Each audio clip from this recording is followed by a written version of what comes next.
Surat PCB પોલીસે 2004ના લીંબાયત ધાડા કેસમાં ફરાર યુપીના કુખ્યાત ગેંગસ્ટર સતીશ ગુપ્તાને મુંબઈથી ધરપકડ કરી. તેણે ઉમેશ પહેલવાન અને દીપક સિંહ બહેરા ગેંગ સાથે કામ કર્યું હતું અને પોલીસથી છુપાવવા માટે દિલ્હી મુંબઈમાં ટેક્સી ચલાવી હતી.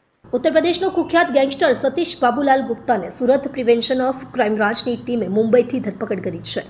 સતીશ 2004માં લીંબાયત પોલીસ સ્ટેશન હેઠળ નોંધાયેલા ધાડા કેસમાં ફરાર હતો અને છેલ્લા 2 દાયકાથી પોલીસથી છુપાઈને રહ્યો હતો.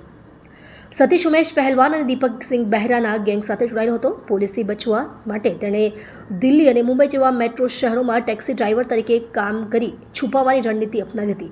પીસીબીની ગુપ્ત માહિતીના આધારે સતીશ મુંબઈના થાણે ગોડબંદર રોડ પર રહેતો હતો, જ્યાંથી તેને ગિરફ્તાર કરવામાં આવ્યો. પૂછપરછ દરમિયાન સતીશે કબૂલ્યું કે તેણે 2004માં મુજીબુર રહેમાન નામના બીજા આરોપીને 4 તમંચા, 2 રિવોલ્વર અને 23 કારતીસ સપ્લાય કર્યા હતા.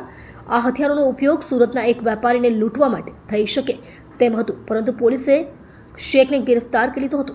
સતીશ હથિયાર પૂરા પાડવા બદલ ગુનામાં મુખ્ય ભૂમિકા ભજવી હોવાથી તે લાંબા સમયથી વોન્ટેડ લિસ્ટમાં હતો. સુરત પીસીબી હવે સતીશના ગુજરાત યુપી ગેંગ નેટવર્ક અને અન્ય ગુનાઓમાં સંડોવાયેલા લોકો પર તપાસ કરી રહી છે.